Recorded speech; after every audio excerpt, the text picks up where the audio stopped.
Mother dog adopted bear cubs. A few years later, something no one expected happened. Jake Holloway hadn't come to the Colorado wilderness to find anything. He had come to lose the echoes of his old life as a financial analyst, with its clinking glasses, ringing phones, and hollow victories that had long faded behind him. It had been 3 years since he traded skyscrapers for pine trees, boardrooms for birdsong. Here, beneath the heavy quilt of mountain fog and endless skies, he found the silence that had eluded him all his life. And it was here, on an overcast afternoon in early May, that the silence broke. He and Bella were halfway through their usual trail loop, a winding path through fir trees and rock-strewn hollows that circled back to his cabin near a frozen creek. Bella trotted ahead, as always, graceful, alert, her black and tan coat blending into the muted forest. Jake had found her by chance 5 years earlier, a mangy, limping stray that had staggered into a gas station parking lot in Denver. She was no more than skin and bone, one eye clouded, ribs poking out like branches in winter. He hadn't meant to take her, he was just getting gas. But there was something about her, the way she had looked at him, as if she already knew he was her way out. He'd wrapped her in a blanket, loaded her into his truck, and never looked back. Bella had healed over time in body and spirit. Now, she was his shadow, his protector, and his reason to rise each day. But that day, her ears pricked up midway through the hike. She stopped cold, tail low, nose high, sniffing the wind. Then came the sound, soft, uneven whimpers carried on the breeze. Jake froze. It wasn't human. It wasn't canine. It was something else, raw and panicked, full of tiny sorrow. Bella darted off the trail, agile as ever, and Jake followed close behind, heart pounding. They found the source near a great fallen oak, its roots torn skyward like pleading hands. Tucked within the tangle of upturned earth were 2 small black bear cubs, shivering and crying. They couldn't have been older than 3 or 4 months, their eyes wide with fear, their tiny frames trembling beneath damp pine needles. Jake's breath caught. He scanned the area for signs of the mother. His heart thudded. Bears were not to be trifled with, especially a mother defending her young. But there was no crashing through brush, no grunts, no shifting of undergrowth, just wind, stillness, and those helpless cries. Jake moved cautiously, speaking softly while Bella stayed close but strangely calm. It was as if she understood the gravity of the moment. He checked the perimeter, no signs of recent activity, no blood or tracks beyond the cub zone, but there were old signs. Scratches on the tree bark, a patch of fur caught on a broken branch. Jake's gut told him the truth before he was ready to admit it. The mother was gone. Whether from a fight with a predator, a fall, or something worse, he didn't know. But these cubs were alone. Back at the cabin, Jake made quick calls to a local vet he'd worked with before and a small wildlife liaison office. It took effort and a few favors, but he secured emergency permission to transport and temporarily shelter the cubs. Time was critical, they were weak and dehydrated. He prepared his guest cabin, emptying out old camping gear and laying down blankets, soft towels, and heating pads. He had formula left over from a wildlife charity drive he'd volunteered with last winter and began mixing a batch under the vet's guidance. Bella stood at the cabin's threshold, watching the cubs closely but without aggression. When Jake placed one of the cubs on a towel-lined crate, Bella stepped forward and licked its fur gently, like a mother would. The cub squeaked, startled at first, then settled under the warmth of her breath. Jake watched, stunned. He didn't know what instinct moved her, whether it was memory, empathy, or something deeper, but Bella had taken to the cubs with immediate, quiet devotion. That first night, Jake barely slept. He moved between the cabins, checking temperatures, adjusting bedding, and bottle-feeding the cubs one at a time. Bella refused to leave their side. She slept curled around the crate, head resting on her paws, one ear always tilted toward the tiniest sound. Jake caught himself whispering thanks to her more than once. Without Bella, they might not have made it through the night. In the days that followed, a rhythm took shape, feedings every few hours, gentle stimulation for digestion, gradual introduction to toys, branches, and climbing stumps Jake brought in from outside. The cubs, whom he named Atlas and Nova, began to respond.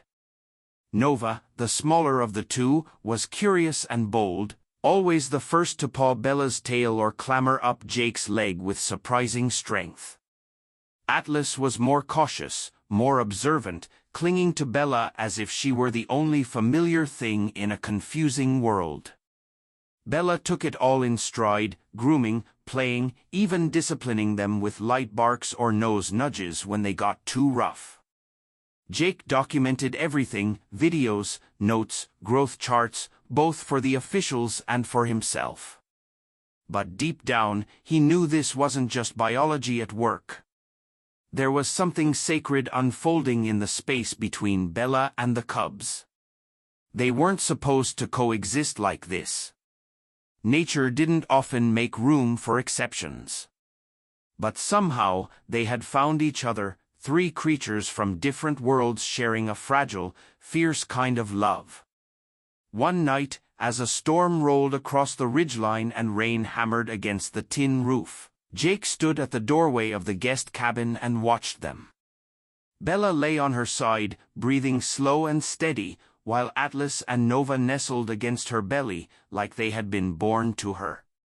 Jake felt something shift in his chest, an ache, yes, but also a warmth, an awakening.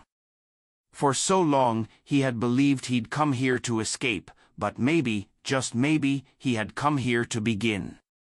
He looked out into the woods, into the churning darkness beyond the trees. The forest was wild, indifferent. But in that small glowing cabin, filled with quiet breath and shared warmth, something extraordinary was happening, something that made Jake Holloway feel, for the first time in years, not just alive, but connected. And so, under that roof of rain and stars, the story began, not of a man and his dog, or two rescued cubs, but of a family that shouldn't have been, yet somehow was. Now, Jake named the cubs Atlas and Nova, 3 days after they began eating consistently, their strength slowly returning like embers catching fire in a long-dead hearth. Atlas, the larger of the two, had a quiet solemnity to him, as if he carried invisible burdens, hence the name. Nova, with her wild eyes and restless paws, had a spark about her, always the first to explore a new corner or tumble over Bella's back and play. Jake couldn't help but marvel at the symmetry between the names and their budding personalities, as though their identities had already existed in the wind, simply waiting to be spoken aloud. The days became longer as spring edged towards summer, and Jake found himself waking before sunrise, not out of habit but out of purpose. There was always something to do now, preparing formula, cleaning blankets, checking weight logs, and reinforcing the cabin's walls as the cubs became more adventurous. But the work didn't weigh on him the way his old life had. Each task was rooted in something living, something real, something worth the sweat on his brow. Bella, meanwhile, embraced her role with a quiet intensity that even Jake couldn't fully explain. She had always been loyal but never maternal until now. She guided the cubs with gentle authority, intervening when the roughhousing became too wild or when Nova attempted to chew on the edge of a power cord. Her patience seemed endless. Jake watched her with a kind of reverence, taking mental notes as she taught them through example how to climb, how to dig, how to listen.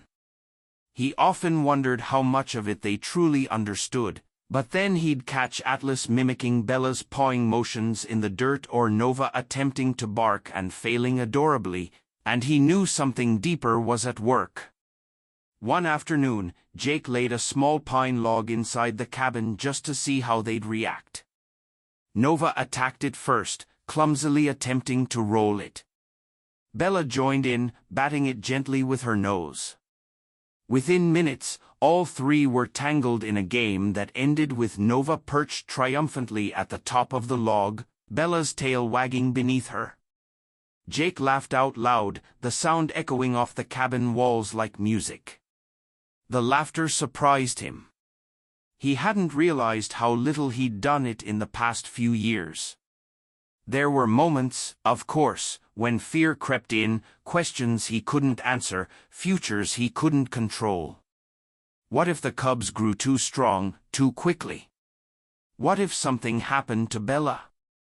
What if they grew dependent on humans and couldn't be re-wielded? Jake voiced those worries during his weekly calls with the vet, who reassured him that cubs raised with limited exposure and natural enrichment had better odds. Still, Jake couldn't ignore the growing tension between what was temporary and what felt permanent. He tried not to grow too attached, but he failed. The bond deepened in the quiet, unremarkable hours when Nova curled up beneath Bella's chin after a long play session, or when Atlas cautiously licked Jake's fingers after a feeding. Jake began carving small notches into a post inside the cabin, each one representing a week of survival. By the end of month 2, the post had more marks than he ever expected, but so did his heart. As summer arrived in full force, the cubs transformed. Their coats thickened, muscles growing beneath fur that once hung too loose. They no longer waddled, they moved with speed and grace, chasing each other around the enclosed yard Jake built just outside the cabin. Nova discovered climbing. She scaled a tree trunk Jake had installed as an enrichment pole and perched herself at the top like a queen surveying her domain. Atlas, more cautious, preferred wrestling with Bella, who humored him with gentle nudges and exaggerated tumbles. Jake started leaving more foraged items around the enclosure, berries, fish from the stream, tree bark soaked in scent trails. The cubs responded eagerly, their instincts sharpening. But it was Bella's influence that continued to astonish him. She corrected them when they grew too aggressive, rewarded them with tail wags and licks when they solved a problem or responded well. There was something ancient about it, something primal and wise, as though she tapped into a memory older than herself. Jake sometimes caught her sitting at the edge of the enclosure in the early mornings, staring into the forest beyond, ears forward, as if she were remembering something or bracing herself for what was to come. That moment came sooner than Jake expected. During a routine check-in, the vet mentioned a sanctuary in Arizona that had space for 2 juvenile black bears and was open to special cases, especially ones like Atlas and Nova. Jake researched them meticulously. The facility was sprawling, semi-wild, staffed with experts in rehabilitation and wildlife behavior. It was everything the cubs would need once they grew beyond what his modest setup could offer. But when he hung up the phone after finalizing the transfer details, Jake sat in silence, unable to move. Bella lay at his feet, her head lifting slightly as if she sensed the shift in the air. "They're going," Jake whispered, more to himself than to her. "Soon." She blinked but didn't move. Maybe she understood. Maybe she always had. The final week was a quiet blur. Jake prepared their travel crates, packed their familiar toys and blankets, and documented everything for the sanctuary staff: feeding habits, temperament notes, Bella's involvement. The night before their departure, he slept in the guest cabin, curled up in a sleeping bag near their pen. Bella stayed close to the cubs, licking their ears and pacing occasionally. At one point, Jake saw Nova crawl onto Bella's back and rest there, like she had during those first days. He turned away, eyes burning. Morning came too quickly. The transport team arrived in a modified van, kind but efficient. The cubs resisted at first, scared by the unfamiliar voices and metal crates. But Bella helped. She stood beside them until they calmed, until the team could lift them gently into the vehicle. Jake placed one of Bella's old bandanas inside each crate, hoping the scent would bring comfort. When the doors closed, Bella let out a low, unfamiliar whine. She stood there long after the van disappeared down the mountain trail, her body still as stone. Jake knelt beside her, burying his hand in her fur. "You did good, girl," he murmured. "You gave them a chance." But Bella didn't move. That night, she didn't eat. Or the next. She wandered the cabin, sniffing corners, staring at the door. Once, Jake found her lying inside the now empty guest cabin, nose pressed against the crate where Nova used to sleep. The silence returned, but it wasn't peaceful this time. It was hollow, like something had been carved out of the air itself. Jake watched Bella fade over those first few days, quieter, slower, less engaged.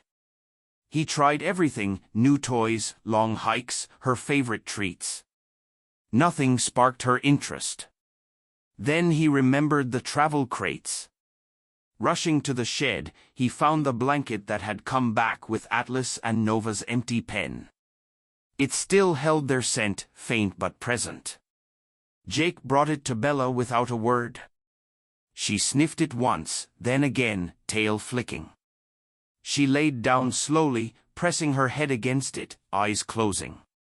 A soft sound escaped her, a breath, maybe a whimper. But her body relaxed for the first time in days. Jake sat beside her, the blanket between them, and watched as sleep finally took her. In that moment, he realized something he hadn't dared believe until now. They would heal. Both of them, not quickly but slowly, had changed. The bond they'd shared, all four of them, had left something behind, not just absence but an imprint, a connection that neither time nor distance could fully sever. And though the cabin was quiet again, it no longer felt empty, just waiting. The days after the cubs left blurred into one another, like mist over the mountains, indistinct and quiet, marked only by the routines Jake forced himself to maintain: wake up, feed Bella, chop wood, walk the trail, write something, sleep, repeat. Yet even these once healing rituals felt hollow now, like a song with missing chords. Bella, too, had changed. Her movements were slower, her eyes often fixed on the horizon, her ears occasionally twitching at sounds that never came.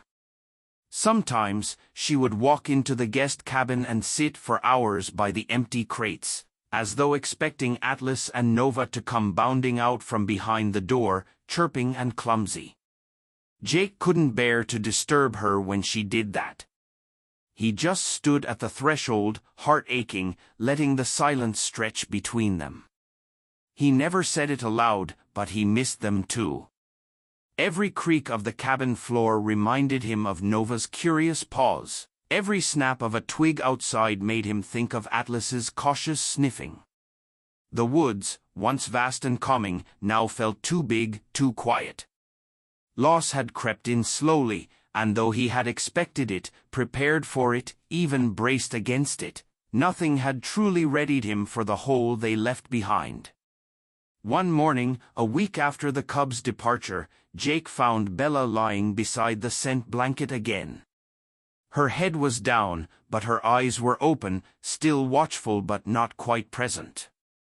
He knelt beside her and ran his hand through her fur. "I know, girl," he whispered. "I miss them too." She didn't lift her head, but her tail gave one faint wag, like a heartbeat of agreement. Later that day, he called the sanctuary in Arizona. The woman who answered, Julia, had a warm voice with a slight desert rasp. "They're adjusting beautifully," she told him. "Shy at first, but they're starting to explore their new habitat. They stay close to each other. It's clear they've got a strong bond." Jake had so many questions but could only muster a quiet, "And Bella?" "They remember her," Julia replied. "They sniffed the crates for hours. They chirped when we played some of the recordings you sent. It's rare to see that kind of attachment." Jake felt the pressure rise in his chest, and before he could stop himself, a tear slipped down his cheek. Julia seemed to sense it. "You gave them something rare, Mr. Holloway," she said. "You gave them a family. And we're going to make sure they thrive." After that call, Jake started to write again. He opened his journal and chronicled every memory he had of the cubs, from the moment he'd found them crying under the tree to Bella's first tender lick to the night Nova climbed the enrichment pole and declared herself queen. He wrote, not as a report, but as a way to remember, to hold on to the fragments that time threatened to erode. And as he wrote, something inside him began to shift. Not the pain, but the weight of it. It became lighter, more like a shadow than a wound. Bella responded, too. The scent blanket had worked like a bomb, anchoring her in the absence. Slowly, her energy returned. She followed Jake again on their hikes, paused to sniff wildflowers, barked at squirrels that got too close to the porch. She wasn't the same, but then again, neither was he. Grief had reshaped them, but it hadn't broken them. Then, one quiet autumn afternoon, everything changed. Jake was chopping firewood when his phone buzzed inside the cabin. He wiped his hands on his jeans, walked inside, and checked the screen. It was Julia from the sanctuary.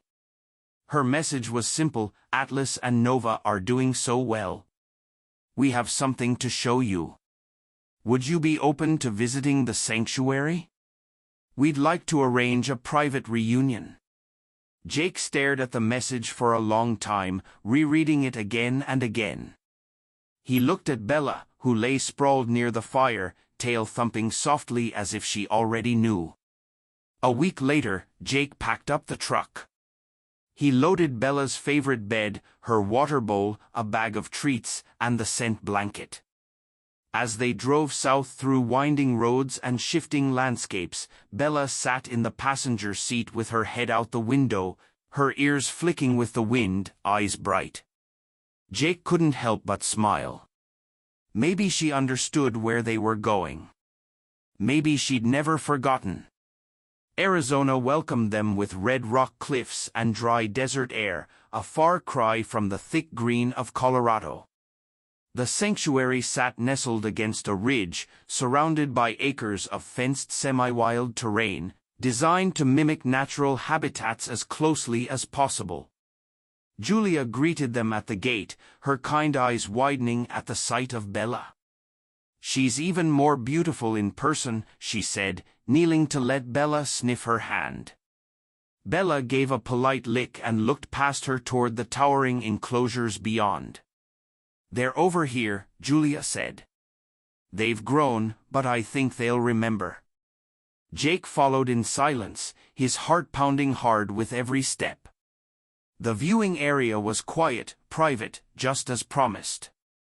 A reinforced glass wall separated them from the bears' main enclosure, filled with trees, boulders, and a small man-made stream. At first, the space looked empty. Jake held Bella's leash tight, his eyes scanning the terrain. Then, from behind a large tree, two hulking shapes emerged, bigger, stronger, more powerful than he remembered, but unmistakably them, Atlas and Nova. They ambled out slowly, sniffing the air. Bella let out a sharp, high-pitched whine. That did it. The cubs froze. Nova was the first to react, rearing up on her hind legs, ears perked. Then Atlas moved, slowly at first, then with unmistakable urgency.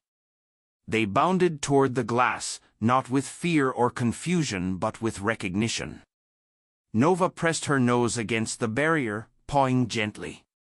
Atlas rumbled deep in his chest, a sound that wasn't quite a growl, more like a greeting. Bella leaned forward, tail wagging wildly, whining and pacing along the glass, trying to follow their movements. Jake knelt beside her, unable to speak. The moment was too large for words, too deep, too sacred. Julia stood back, watching with tears in her eyes. "They never do this," she whispered. "This level of memory, of emotion, it's extraordinary." Jake rested a hand on the glass, mirroring Nova's paw. Atlas sniffed the edge where Bella had drooled. For a long time, the four of them remained there, no longer wild and domestic, no longer man and animal, just family, reunited across a sheet of glass in the ache of time. When the sun dipped low, casting gold across the enclosure, Julia handed Jake 2 items. A photograph of the cubs from that morning and a small plaque etched with the words, "In honor of Bella, Bear Mama." "We'd like to name our foster cub program after her," Julia said. "Based on your experience, there's so much we could learn from what you did." Jake took the plaque in trembling hands, his throat too tight to respond. Bella looked up at him, then back at the bears, who now lay pressed against the glass, still watching, still remembering. That night, in the sanctuary guest house, Jake sat by the window with Bella curled beside him. The stars, vast and quiet, hung above the desert. He no longer felt the absence that had haunted him for months. In its place was something sturdier, warmer, not closure, but connection. A thread that stretched across distance and species and silenced itself in the stillness. He whispered to Bella, "We did good, didn't we?" She lifted her head, licked his hand once, and rested it again. Outside, a bear called into the night, and in that sound, Jake heard not goodbye, but always. The return to Colorado was quieter than Jake expected, but not heavy. The mountains greeted him with their familiar hush, the same old trees waving in the breeze like guardians welcoming him home. Yet something within him had changed, not broken or replaced, but transformed. The world he had fled years ago for solitude had slowly given him something he never imagined he'd find again: purpose. As the truck rolled up the winding path to the cabin, Bella stirred in the seat beside him, her head lifted, ears perked, tail tapping the upholstery gently. She recognized home, and perhaps like him, she sensed that though nothing looked different, everything was. Jake unloaded their things and set the sanctuary photograph of Atlas and Nova on the mantel, framed in weathered pine. In it, the cubs stood side by side in a stream, wild but calm, their eyes bright and aware. There was something in their posture, a familiarity, a quiet strength, that reminded him of Bella. He set her plaque next to it, "In honor of Bella, Bear Mama." The small wooden words carried a weight beyond their size. He ran his fingers along the edge, whispering a soft thanks. Over the next few days, Jake resumed life with new energy. The routines remained, but now they held meaning again. He began expanding the old shed near the creek, turning it into a second guest cabin, not for visitors, but in preparation for what might come. He'd agreed, after much thought, to serve as a consultant for the sanctuary's new foster cub program. It wasn't official yet, but there were talks, real ones, about creating a network of individuals with the capacity and heart to step in during those critical early weeks when cubs were found orphaned or abandoned. Jake had already started writing a guide, drawing from his journals, video logs, and observations of Bella's behavior. He called it Between the Wild and the Heart. Bella, of course, was at the center of it all. Julia and her team had visited once since the reunion, spending 2 days recording interviews and watching Bella interact with wildlife around the property. They were astonished by her instincts, her gentleness, her attentiveness. She was aging, Jake saw it now, in the white around her muzzle, the stiffness in her joints on cold mornings. But the spark hadn't dimmed. If anything, it had deepened, sharpened into wisdom. One misty morning, weeks after their return, Jake and Bella stood near the guest cabin, sipping coffee and watching the fog roll in over the creek. A raven cawed in the distance, and somewhere deeper in the forest, the cry of a fox echoed through the trees. Bella didn't react with alarm, she just turned her head, ears tilting toward the sound like antennae. Jake smiled. "You still listening to the world?" he murmured. She looked up at him, blinked slowly, and leaned her head into his leg. The moment settled over him like snowfall, gentle, quiet, perfect.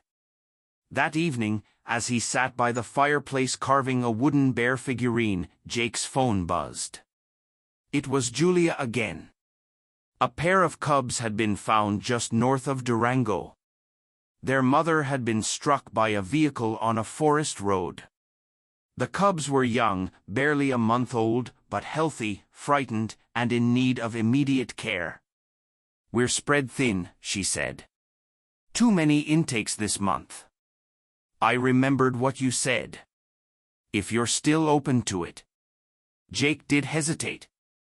"Bring them." Preparations began that night. He cleaned out the guest cabin again, reinstalled the warming pad, refilled formula supplies, and tested the infrared cameras he'd mounted the year before. Bella watched him work with calm focus, never getting in the way, never needing to ask why. She knew. 2 days later, the new cubs arrived, a boy and a girl, tiny and fuzzy, their eyes wide with confusion. They clung to each other in the crate, trembling slightly as the truck doors opened. Jake moved slowly, gently, his voice soft. Bella approached once they were inside the cabin, nose twitching. The girl cub squeaked, recoiled slightly, but the boy blinked up at Bella with hesitant curiosity. Bella lay down slowly, curling her legs under her body, head low. A moment passed, then another.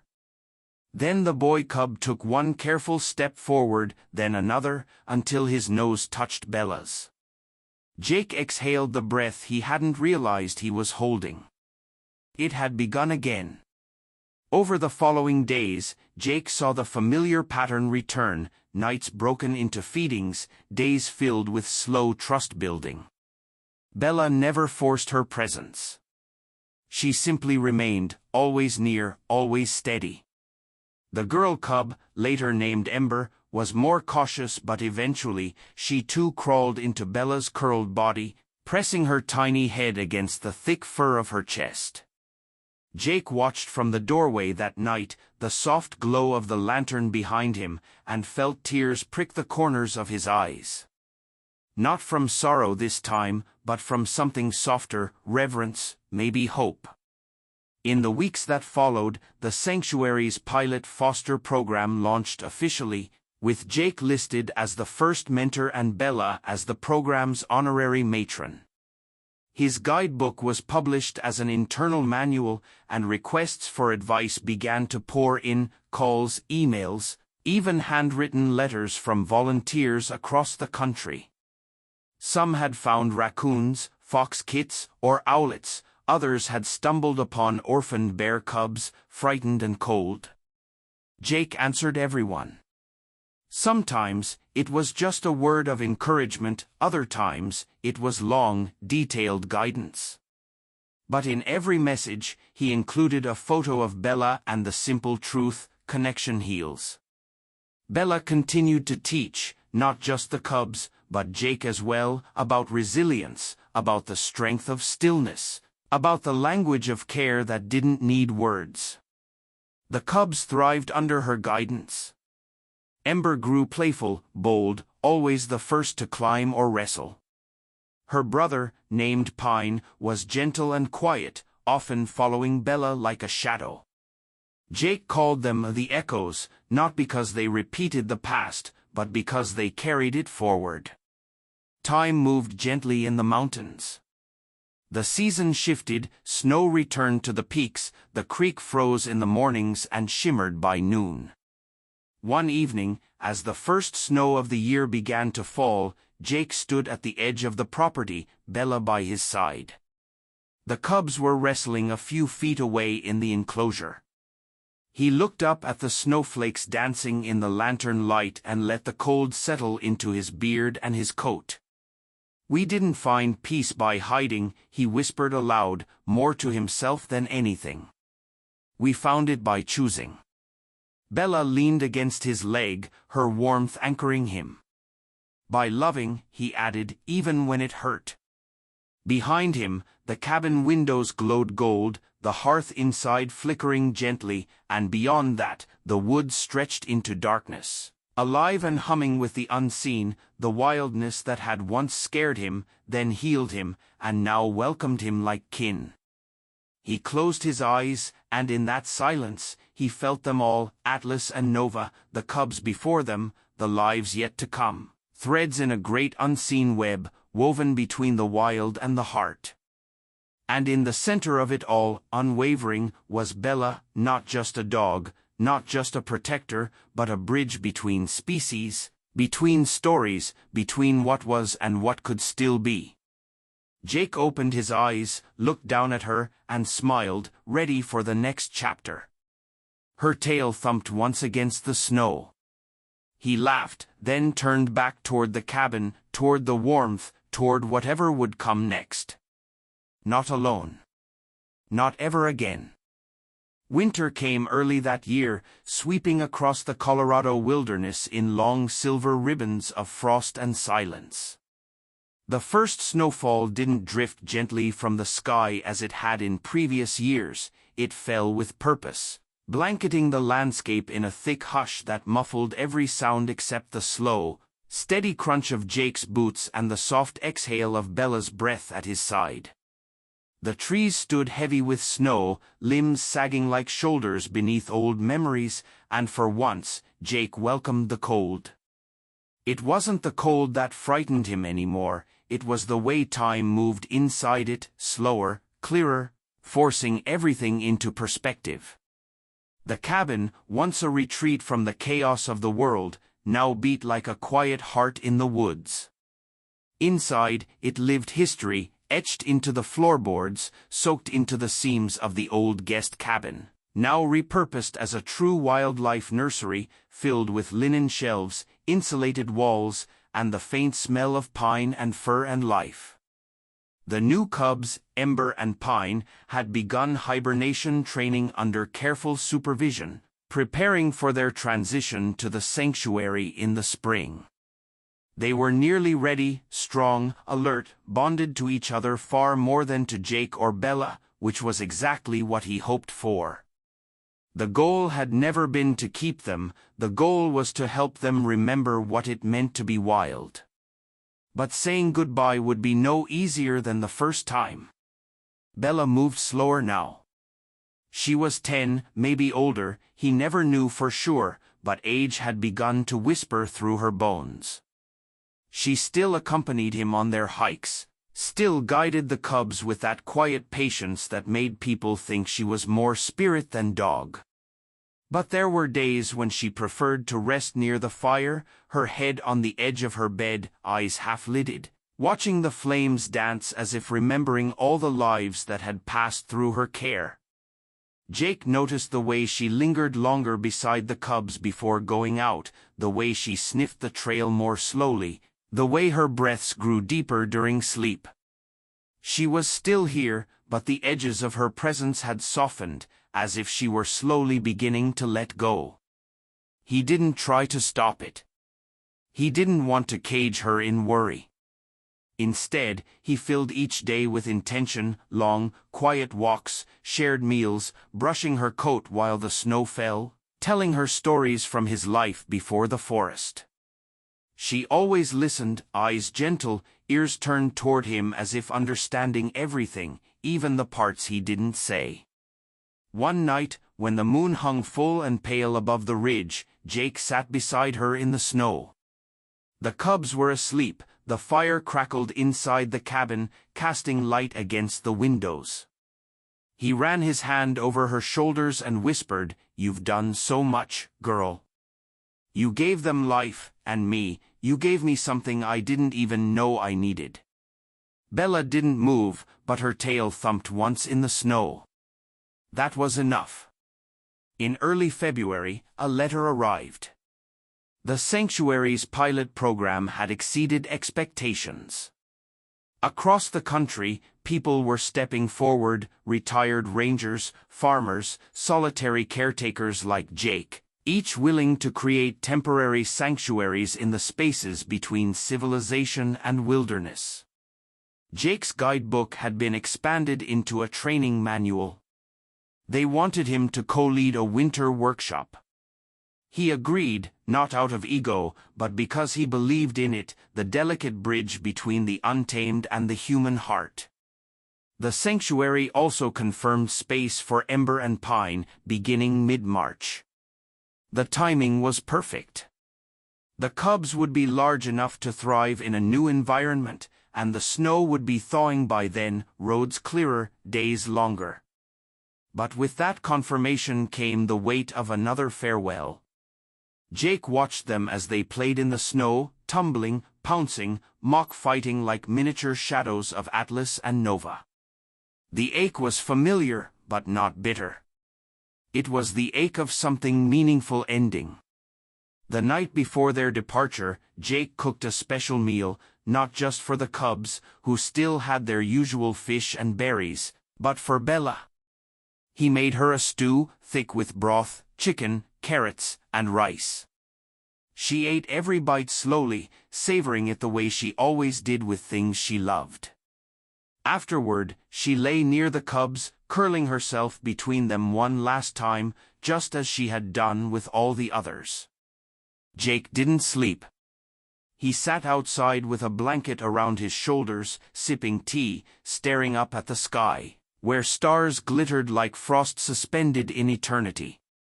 He thought of all they had built, not just the structures or routines, but the trust, the stories, the moments of connection that had reached beyond words. The next morning was hard. The transport team arrived quietly, respectfully, their voices low, their movements calm. Ember resisted the crate at first, but Pine nudged her gently forward, and she relented. Bella stood nearby, watching, not pacing, not panicking, just watching, like a mother who had done this before, who knew that letting go didn't mean forgetting. When the truck disappeared down the road, Bella turned and walked back to the cabin on her own. Jake followed. That night, the fire was warm, but the room felt hollow.